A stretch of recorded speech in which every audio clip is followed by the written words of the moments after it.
Okay, BookTube, I'm back. So this video will be my best reads of the year. I have a top 10 best reads that I read this year that I want to talk about and discuss a bit.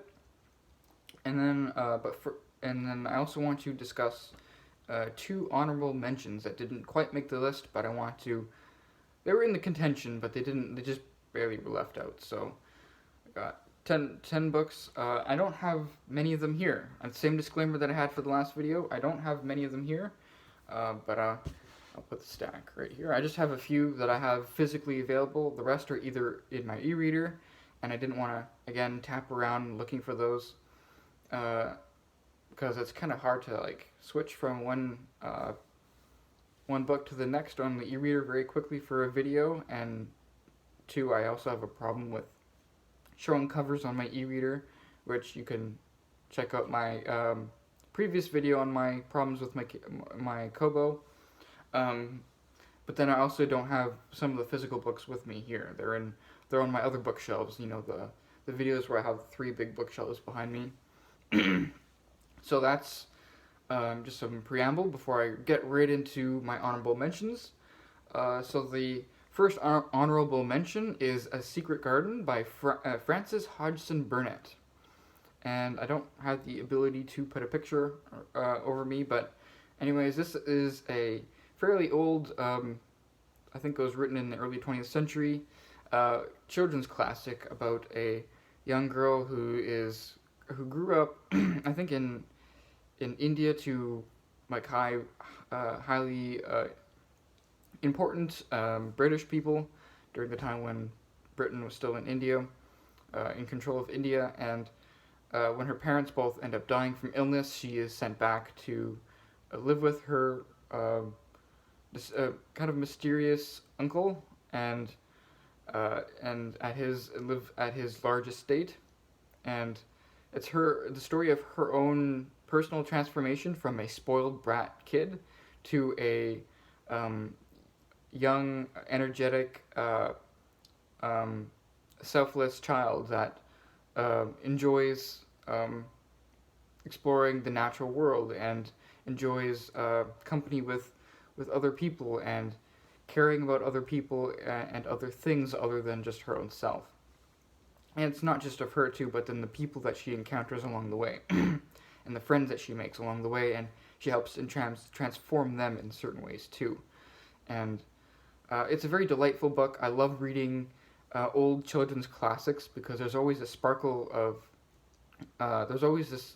life in them that I always enjoy, that you don't really get in, at least in my view of in children books today. There's just an added beauty to them that I find quite refreshing. So, but then again, I'm not like the one who's reading a lot of children's classics, like a contemporary ones. So, sorry, there's I don't know how to edit that out, but something gravelly in my throat. Anyways, we'll charge on. The other honorable mention is Emma by Jane Austen. And Jane Austen is one of those authors to me who is just such a reliable, good time. I love her writing. She's one of my favorite authors.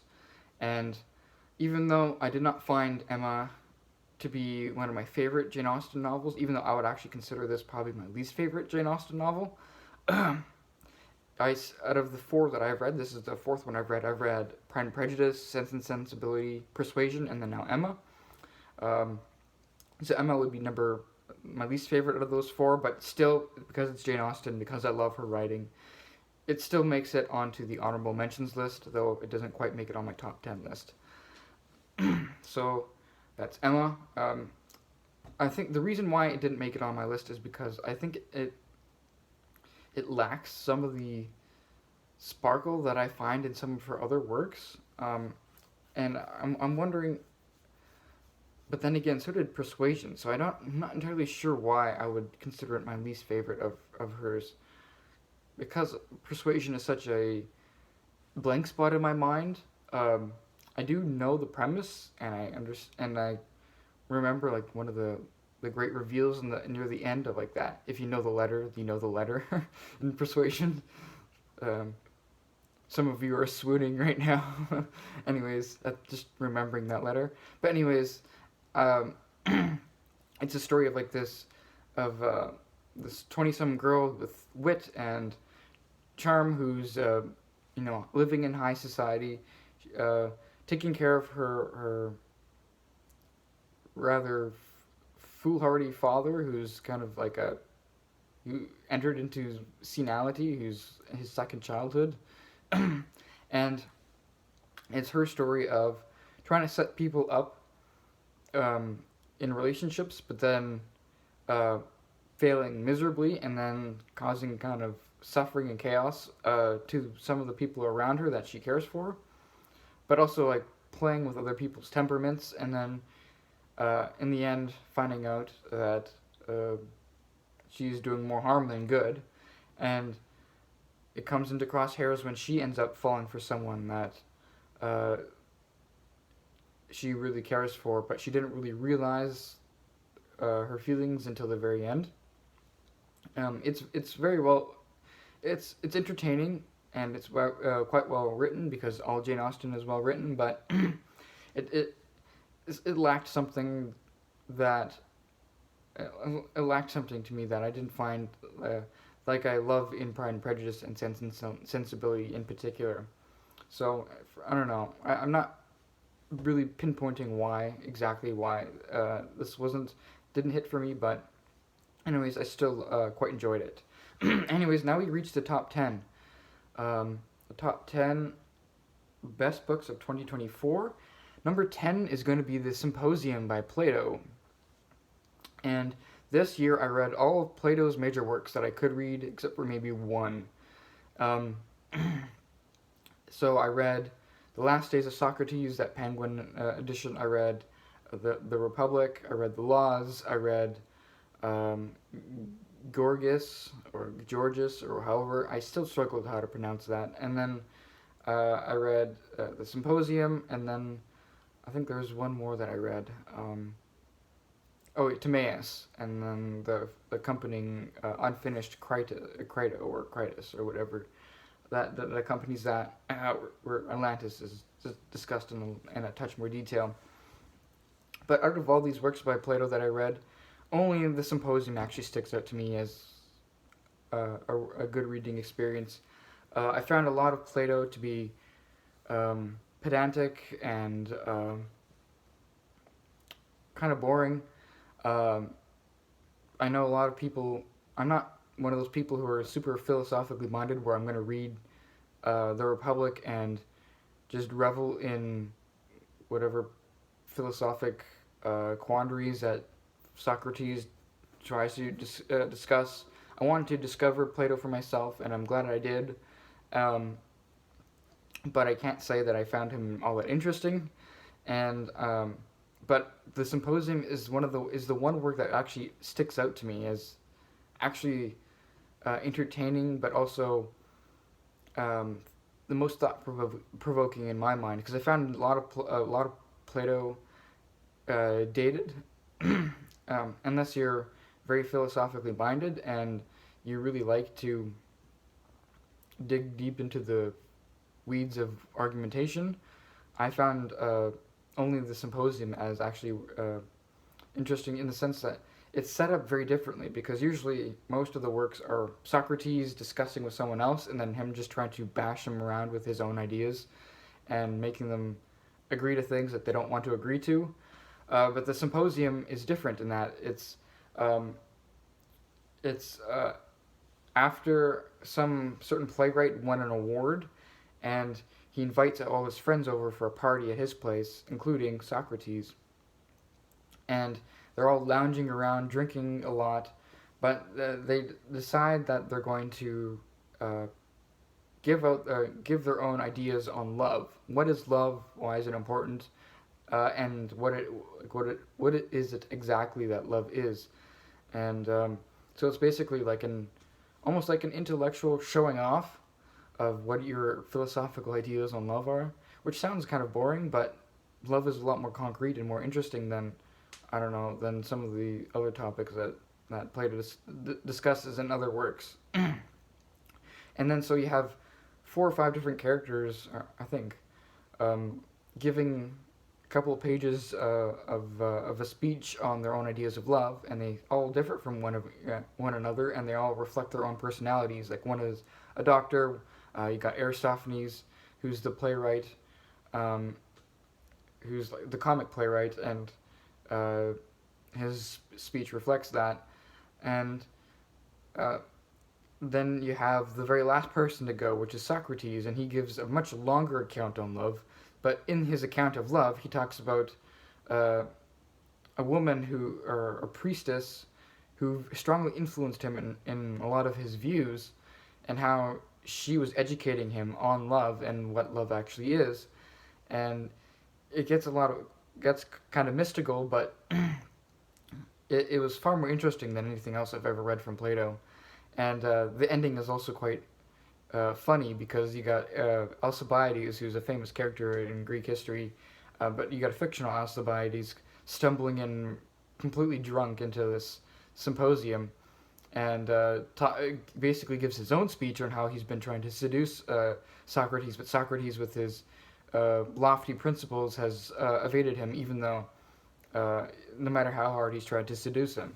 So on that level, it's just a whole level of entertainment that I didn't get from any other Plato. So that makes it number 10 on my list.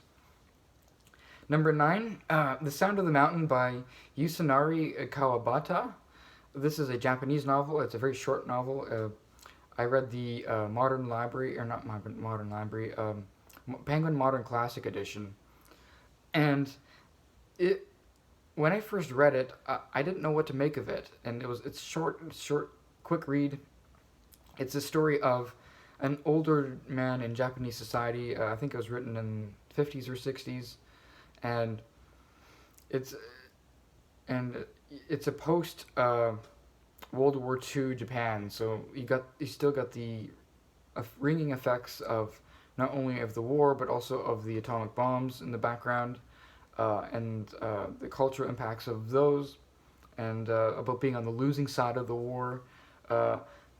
But it's this story of this old man who's nearing the end of his age. He's living with his family, but he's kind of conflicted in his life. I mean, he still works, but he's got older children. He's got an older daughter who's dealing with a divorce, or at least relationship issues with her husband, and she's got a couple of children, and so she's coming to live with them for a while, and then moving back with her husband, and then moving with relatives, and kind of so there's a lot of lack of trust, and a lot of family conflicts in this novel, even with his own wife, which relates to his own relationship with his wife through his whole. So he's like this old man looking back at this life that he's lived, and he's very dissatisfied with it, and very discontented with everything. And as he gets older, or as he starts to reach that age of senility, where he's not quite senile, but he's getting there because he's losing memory. His personality is changing as he ages, and but he's very disillusioned with the life that he lived, because he married his wife out of respect, or basically as the second best option, when the real woman that he wanted to the real woman that he loved was his wife's sister, who ended up dying young, but she also had married someone else, someone more respectable, someone more stately, and someone that he kind of was intimidated by. And so he never quite loved his wife. He married her more out of respect for the family, and for and more respect for the woman that he really did love, because his wife was not always the one who was less skilled, less interesting, or less attractive too. And then so he's created this life. He's got a daughter and his son, and his older son is basically his son and his son's wife both live with them. They don't have any children, but his son is openly, or very non-discreetly, having an affair. And even though this is not totally unusual in Japanese society, it's still something that really bothers him and his family, because he cares a lot for his daughter-in-law, and almost to the edge of erotically, though he never explores that. It just comes across that way. But it's a very sad tale. It's short, but it's stuck with me, and I gotta include it on this list, even though I found the ending to be completely botched. I mean, not in the sense that he did something wrong, or that he made an editorial decision, like did something with his characters that I totally disagreed with. It was just that it didn't end at all. It just kind of like stopped. The story just, there was no resolution. There was no, um, you know, cathartic end to the story. There was no neatly wrapping everything up. It was just kind of like, he's feeling despair. He's feeling all these feelings, and all of a sudden, bam, it's done. I was thinking of some tragic ending that could have actually made this a lot more poignant in my mind, but even that didn't happen. It was just kind of there. The story's done. So I think that could have ended better, but I still found it quite thoughtful. Number 8 is a work of nonfiction. Number 8 is The German Genius by Peter Watson. It's a big brick of a thing. It's almost 1,000 pages, or if not 1,000 pages, and it's exactly what the title says, The German Genius. It's a study of what Peter Watson considers to be the third Renaissance in Western history, which is the intellectual life of Germany from the period around 1750 to around the Second World War, when the advent of Hitler. Even though he does explore German genius after that period as well. And it's a very dense book, in the sense that he explores a ton of different ideas, from philosophy, from history, but to all different kinds of sciences and different disciplines. It's extremely comprehensive, very impressive. I read it after reading The Magic Mountain. I got the sense again when I was reading The Magic Mountain, which, if you hadn't seen, made it on my most disappointed books of the year. I wanted to see if maybe getting acquainted with more intellectual German history, I would maybe get The Magic Mountain a lot more. And in the end, I just ended up reveling in Peter Watson's book. It's not particularly invitingly written. Like, if you're not used to intellectual histories, you won't find this particularly engaging. Or if you're not interested in intellectual history at all, this is not the type of book that I would recommend you pick up. It's fairly dense with its information. I didn't attain a lot of it myself. I was avidly highlighting everything, and I tried to make a video of this on this channel, trying to discuss it, and I'm fairly certain it didn't turn out very well, but it was an attempt. But it was a lot of fun to make anyways, and trying to just think about the ideas that he was exploring in there, and like the evolution of these ideas, and how it was very distinct from the kind of ideas that were around in Europe at the time, and why it was its own characteristic. Because a lot of the famous German figures like Hegel and Kant and Nietzsche, and some of the German scientists, which are even literary figures, but like Goethe. But he explores like everyone and everyone else, and a lot of the people that you haven't heard of. And it's totally worth reading if you're interested at all in intellectual history, because a lot of these ideas influence the rest of the world too. Like ideas like idealism or Karl Marx's ideas, but even like the scientific ideas as well.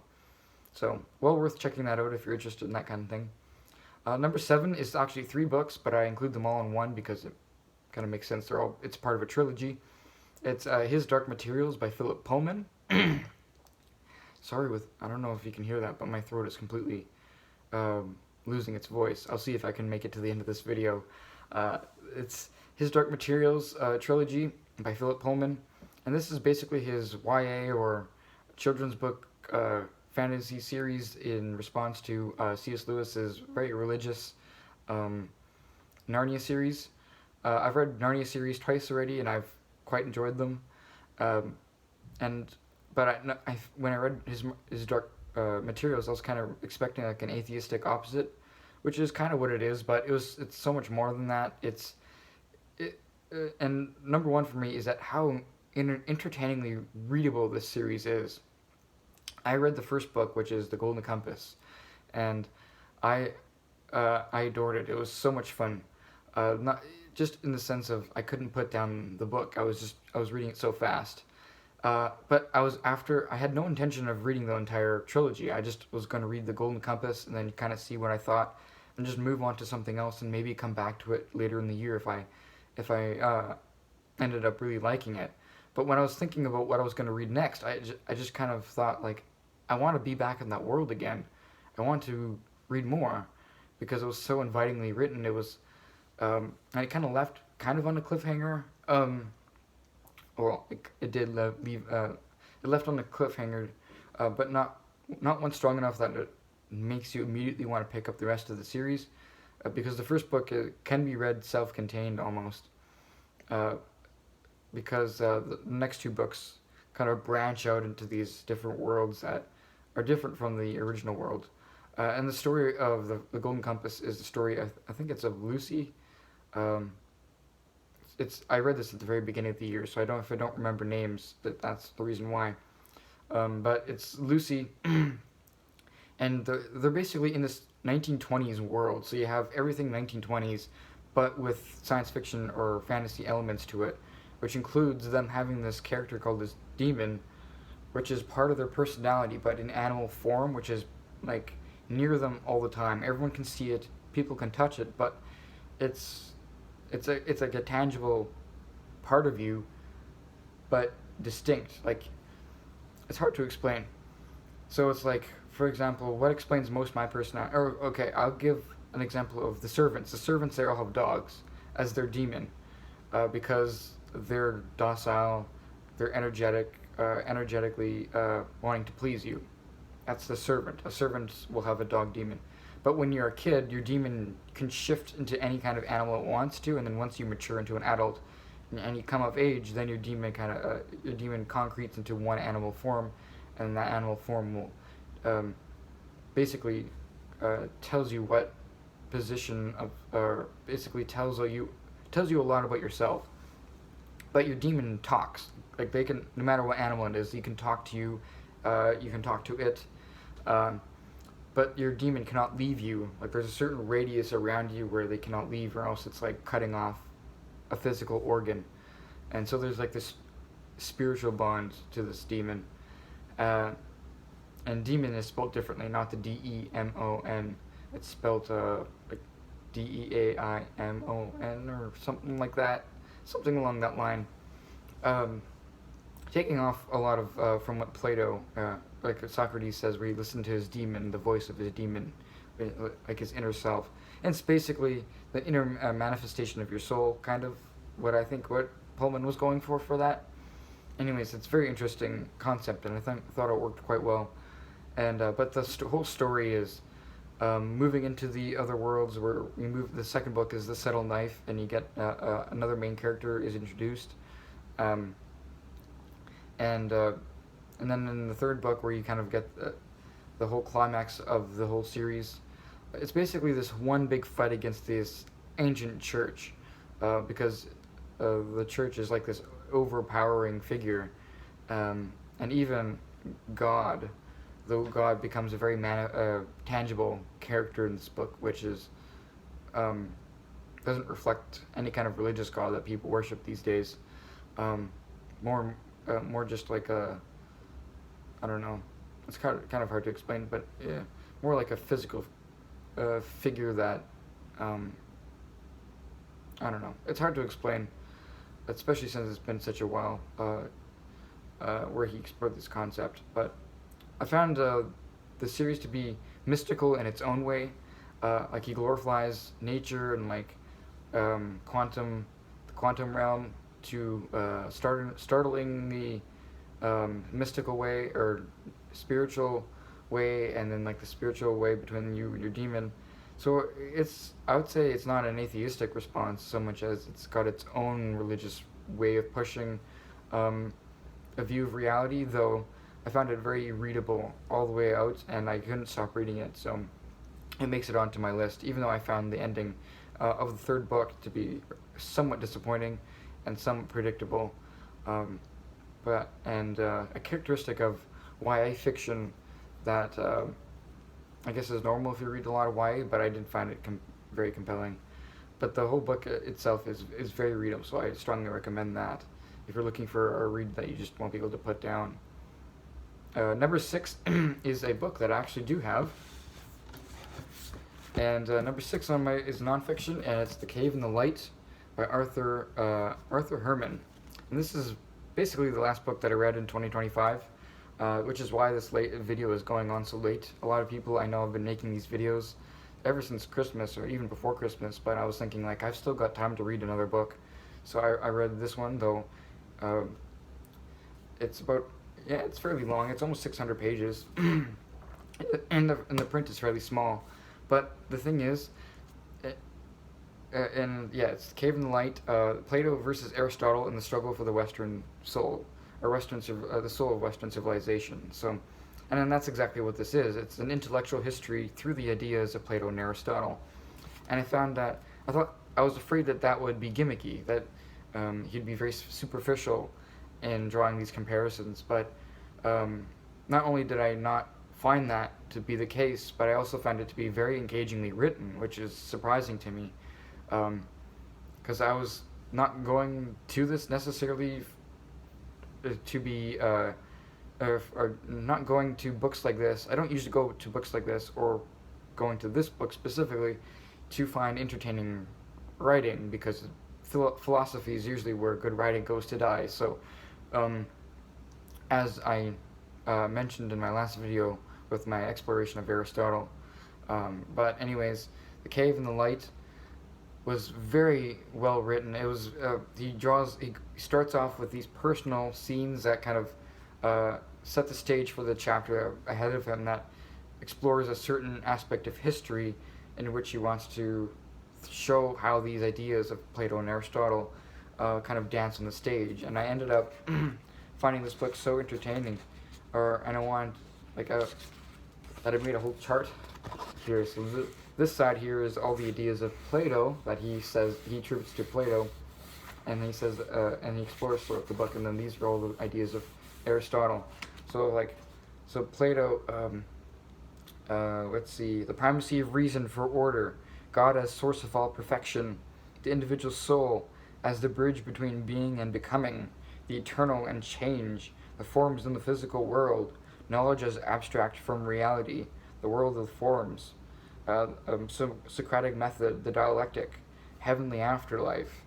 And then on the Aristotle side, you got future-oriented, progress, reason connected with experience, not intuitive nor innate, substance, individual of things having matter plus a purpose, form found in the individual, not disconnected from it, and observation and logical reasoning, and it just goes on. So, and I could read them all off, though they might not all make sense to you, but so he sets the stage in the first few chapters about Aristotle and Plato, and of course talking about Socrates, but then he goes on to expand from that, and then just goes through Western history all the way up to around the Second World War, and just masterfully bridges readability versus intellectual insight, which I found so fascinating and so pleasant to read, that I found this was a great one of the great surprises of my reading year. Because I've read intellectual histories like this before. Like I've read the Oxford History of Philosophy, and that book was extremely dense, or at least dense for me. Maybe for someone more attuned to philosophy, who was a degree in philosophy, would have found it a lot more engaging and readable. But I found it dense, and I didn't take a whole lot from that book. But I know I took a lot from this book, and I know that if you're more in tuned into philosophical ideas, you might think this book is dumbing them down. But because everyone who's into philosophy thinks that you have to include way more than you really need to when it comes to discussing ideas. And author Herman says you don't need to do that, or at least he shows that in his, not in his great readable prose, but also in his discussion of ideas, where he's so great at discussing these ideas, bringing them down into something that's comprehensible, even if he's not comprehensive, because he can't be comprehensive, especially in a book this big. Though it is fairly big, but it's still, like, you would need a lot bigger book than this to really dig deep into Western intellectual thinking. The one quibble I would have with this is more of a scholarly one, even though I'm not a scholar.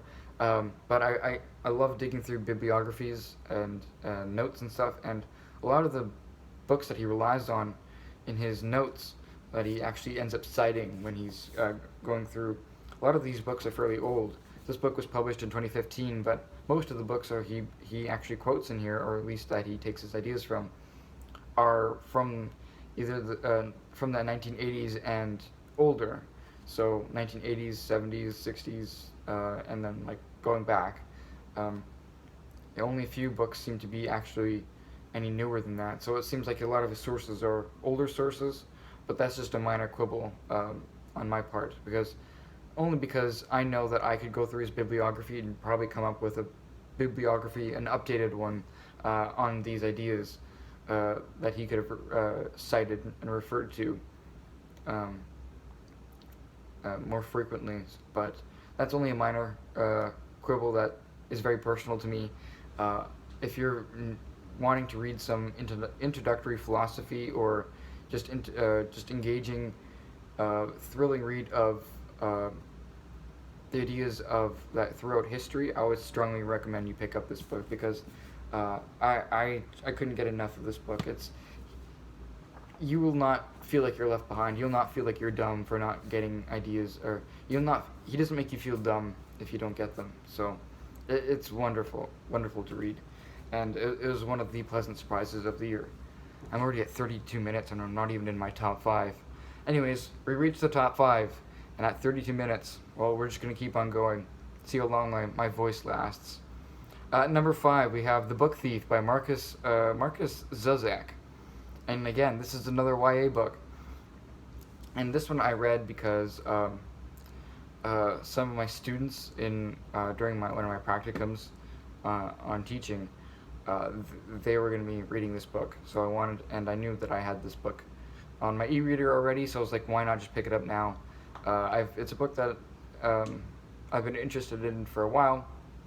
Not because there's a movie or anything. I don't usually care about movies and books that I read, but mostly because the premise of the book itself interested me, because it's a book from the perspective of death during World War II, and specifically focusing on the story of this young girl who is brought into a foster family in Nazi Germany, and she's not Jewish herself, but they end up taking in a Jew and taking care of him. And it's so well written, it's so beautiful. It's not for everyone though, because it's very purpley prose written. Like, the prose is very purpley, if you know what I mean. Like, it's he really goes out there with his adjectives and his writing style. But I found it beautiful and accessible and very thought-provoking. The ending is so touching, and I love the way it's written. And though I can see why it might be some off-putting to some people, but it's very readable. I couldn't put it down either, and a very enjoyable read. And to finally look back at it, I think this one too would be the type of book where I would get more from it from rereading it, because I think there's some more themes. Like, there's one theme in particular, the theme of words and the power of words, where he almost gives a lot of physical adjectives to the impact of words. So, like, when words come out of, like, when good or bad words come out of people's mouths, they're almost given, like, this physical quality to them. And part of the premise of the book too is that this girl that death is kind of telling the story of, she's learning how to read, and so it's a very bookish book too, even though you wouldn't think of it when you hear the premise of it taking place during World War II and in Nazi Germany. But then again, if you know Nazi Germany, they're very anti-bookish, so I guess that's very appropriate. in the long run. Anyways, that's number 5, and then number 4 is do I have a prompt for this? Yes, I do. I've shown this one before, though this is not the copy that I read it in. This is number 4 is The Faerie Queene by Edmund Spenser, and this one's kind of cheating because I didn't read this entire thing I read the Penguin paperback, but this is the edition I took with me to from my bookshelf here. So this is the book that I'll be showing. This is just a collection of his poetry. It doesn't have The Faerie Queene in its entirety, unfortunately. But this is at least something, a prompt that I can hold up. Anyways, this is kind of cheating because I didn't read the whole thing in 2024. It's cut up into 6 books, and I read books 3 to 6 in 2024 because I read the first 2 books last summer in 2023. So in 2023 I read the first 2 books, which is about 400 pages worth of the book, but then I read page 400 to page 1000. So I read over half of the book in 2024, which is why I'm including it here. And I completely enjoyed the whole, I loved the whole thing. I made a video of it too, just gushing over it. I love the poetry, and I love the storytelling. It's very much a fantasy novel, but it's also like chivalric, heroic tales, but not told traditionally. They're very mythological.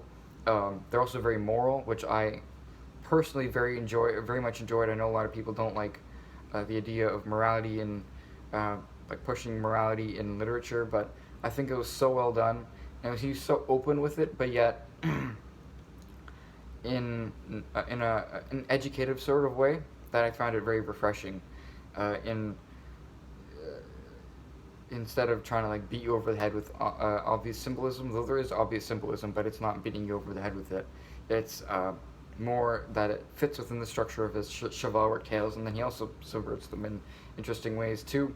But it's such an enjoyable read. I found it so much fun to be in this world, and just reading the beautiful poetry and the beautiful language, and the wonderful rollicking tales that he tells too. So I love The Faerie Queene, and I'll forever be going back to it. So then we go to number 3, which I also have a physical copy. Actually, the next 2 I have physical copies for. Number 3 is a novel. It's a very short novel, but it's a novel that I quite enjoyed nonetheless. It's The Go-Between by LP Hartley. I also made a video on this, but this is the story of a coming-of-age of a boy who's invited to a wealthy house, or like stately home of a sort of like people in high society, and how he's not from high society, so he's kind of out of this element in this world of awe at this stately, grand environment, and he just eats it up, and he loves their attention, drinks up their attention, but he's caught up in this love tale between the young woman of that family and the local farm boy who lives nearby. And even he thinks, in his young, snobbish ways, that this kind of matchup is very bad. And I found it a very refreshing take on the kind of class differences that are usually explored in this kind of tale about, like a high society person falling for someone who's very low in position in a society that values the class hierarchy. This is the perspective of the young boy, and it's more the boy's story than it is the story of these 2 lovers, even though the story of these 2 lovers ends tragically. But I mean, as all stories usually of such nature usually do end tragically, but it also ends tragically for the boy who's the go-between, because he's the one who's bringing secret letters between these 2, and he comes to resent his role and tries to back out of it, and backing out of it also creates more tragedy too. So but what I found most that sticks up to me about this novel is the grandness of which it's written. It is written wonderfully. I love the way it was written. not so much purple prose in this sense, but there's like this eloquence to it that you don't get in contemporary fiction, and I I I ate it up. Like it's like he knows he's telling you, or no, it's not the way to put it. He, it's like he wants to write a novel that will stand the test of time. That he knows, or that he's not just telling you a tale for the sake of telling you a tale, but as if the he's telling you the story of the coming of this new century, or telling you the story of the birth of the 20th century, because this book was written in the 50s, but the places, the contents of the novel actually take place in 1900, so the turn of the century, and it's like he's trying to capture the turn of the century in this novel, and all its foreboding, all of its ash-fallen disappointment and disillusionment, and it's very well done, and it's hard to explain exactly what that quality is, but there's a quality to this book that you don't usually get in. I mean, I've read contemporaries of this author, and authors that are trying to explore more human experience, or at least in the sense of like how people's lives they write in the dialect of the time. I'm thinking of more John Steinbeck here, or Ernest Hemingway. Something that they lack. They lack the eloquence that this author has, and I think that's a quality that's not enough appreciated when it comes to novel writing anymore. So I very much appreciated that story. It was very well done. We're in my top 2 now, and I'm at 42 minutes. So I can't wax eloquent over these other books as much as I would like to. But number 2 is a reread for me, but I read it in a new translation, and the first time I read it was in high school, so I think it's well worth a spot on this list, even as a reread. And it's Dostoyevsky's Crime and Punishment, and this is the Macduff translation. I read it in the Signet Classic translation previously. I also did a video on this on its own, so go check that out if you want to hear more of my thoughts on this book. But I love this novel. I love everything that Dostoyevsky is exploring in this novel, trying to accomplish. It reads really fast, like a thriller almost, but it's also very perceptive and very in-depth, trying to explore also certain ideas that Dostoyevsky usually is trying to explore. But he does it so well in this novel, and it all comes together in a wonderfully readable book, but also very deceptively simple book.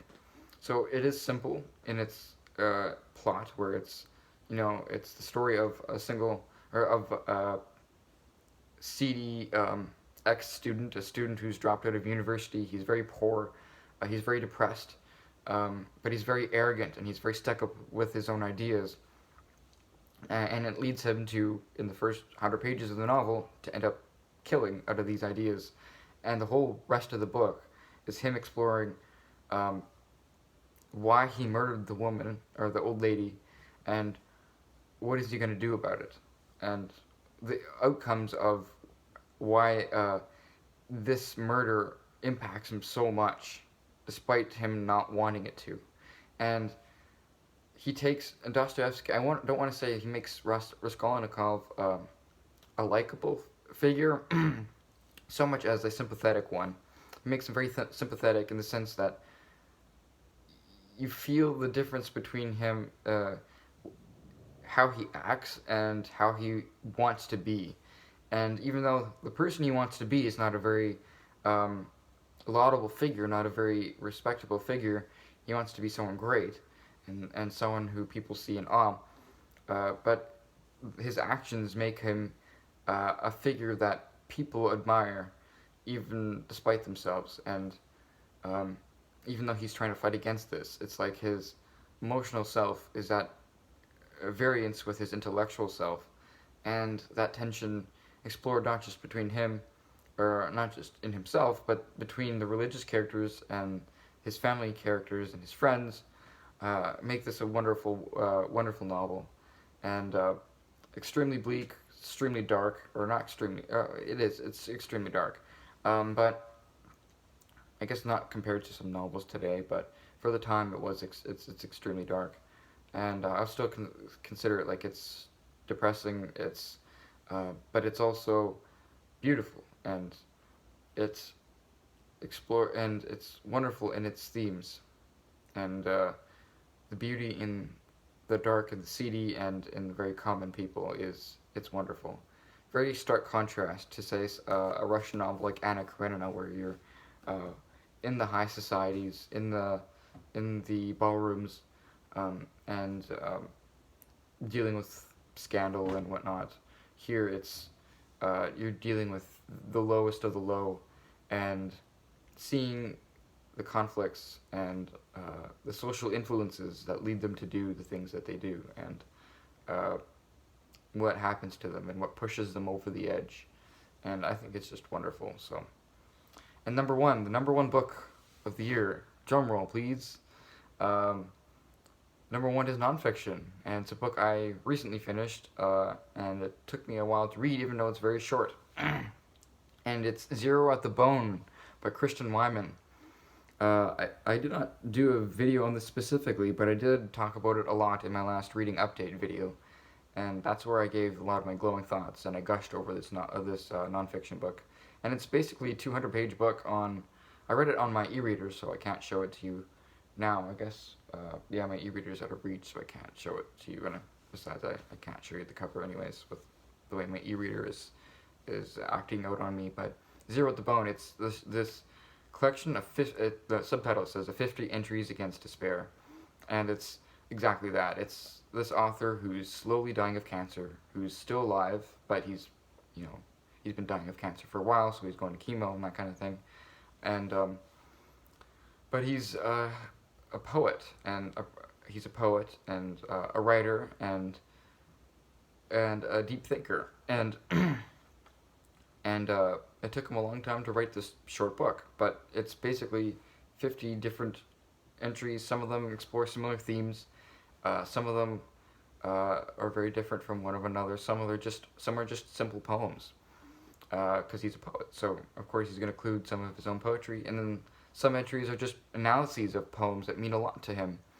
And whatever this author writes about, he writes with such sincerity and such meaning, that anything that he writes about is just wonderful to read, because he finds so much meaning and purpose in a lot of things, but he also finds a lot to despair over and to that challenge him, and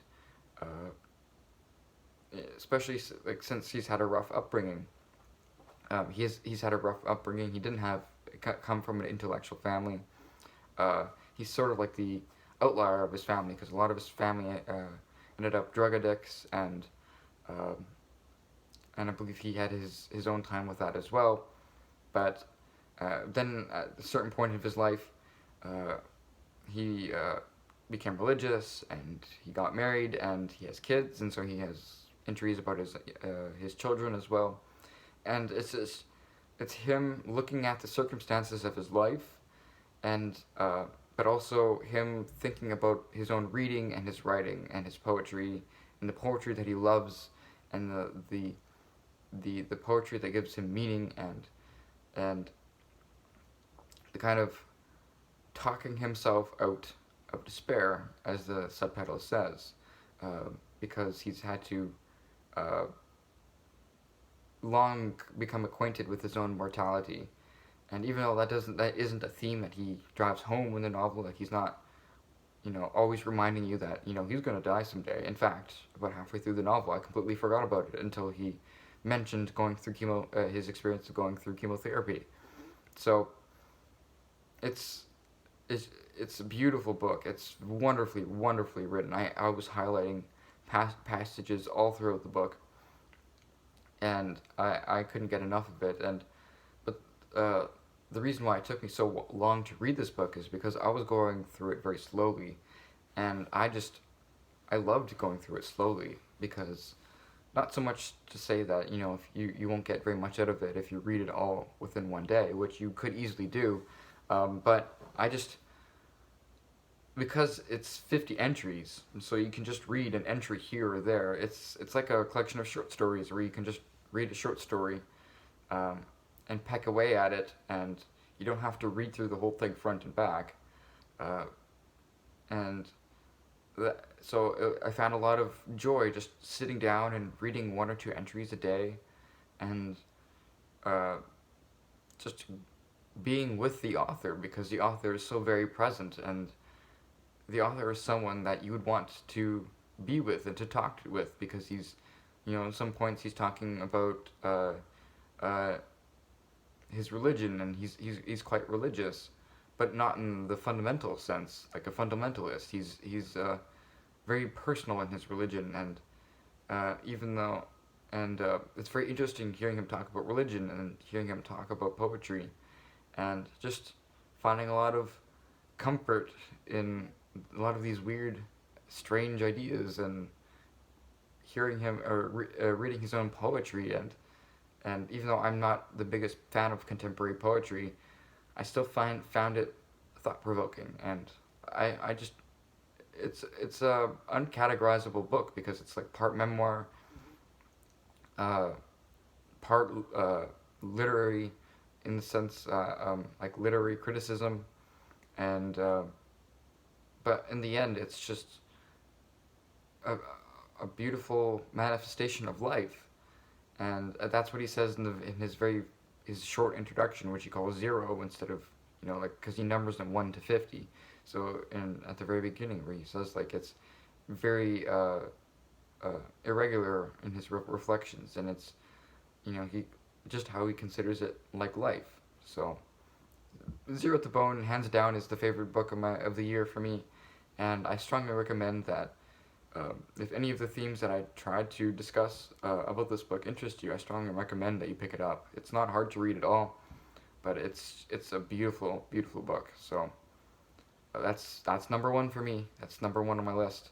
It's interesting. How many is nonfiction? 1, 2, 3 books, or 4 books if you include Plato as nonfiction. Though he's kind of on the edge, isn't he? Kind of on the edge of fiction and nonfiction.